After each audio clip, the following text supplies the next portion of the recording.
Masaya maglakwatsa mag-isa. Pagpagod ka na, pwede kang huminto, magpahinga. Pag gutom ka, titigil ka, kakain ka. Pero pag may kasama ka, kailangan mo laging isipin yung kasama mo. Pagod na ba siya? Gutom na ba siya?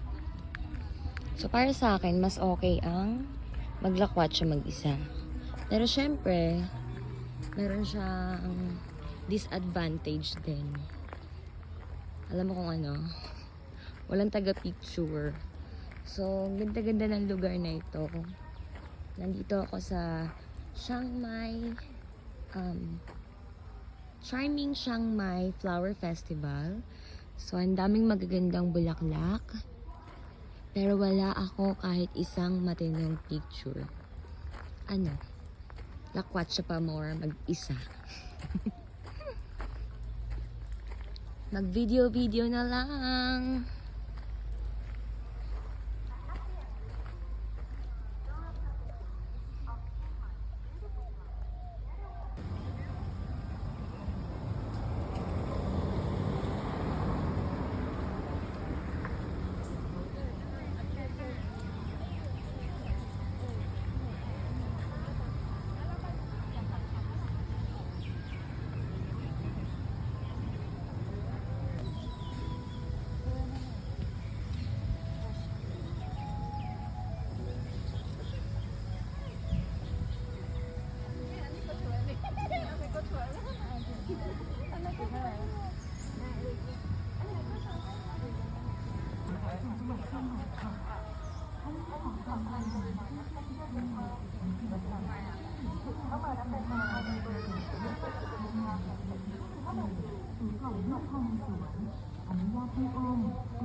Ka-holding hands na lang kulang.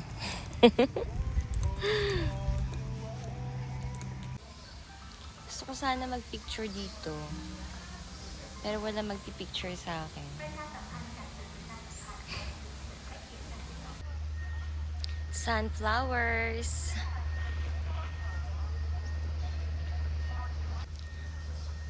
These are verbena. At marami pang verbena.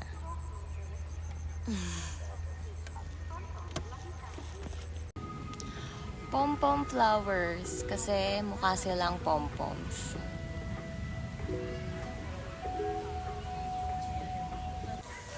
Gerbera flowers.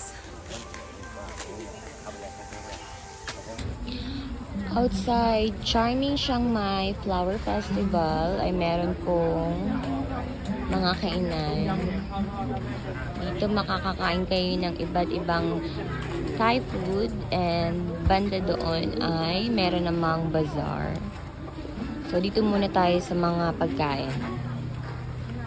ใจอ่ะ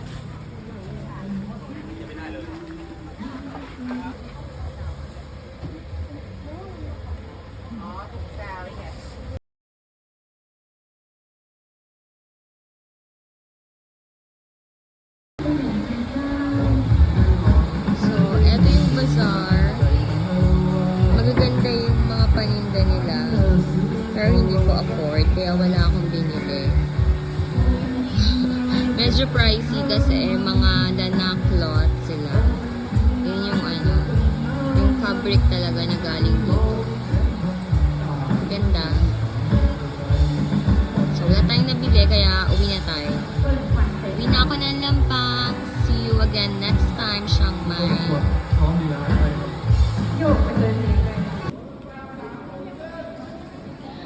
Walang Burger King sa Lampang, kaya nagpag-grab na lang ako dito sa bus habang nag-aantay ako ng biyahe ko dito sa bus station.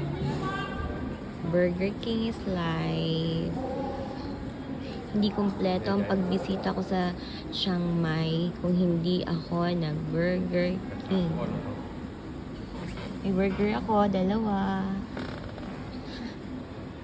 Kain.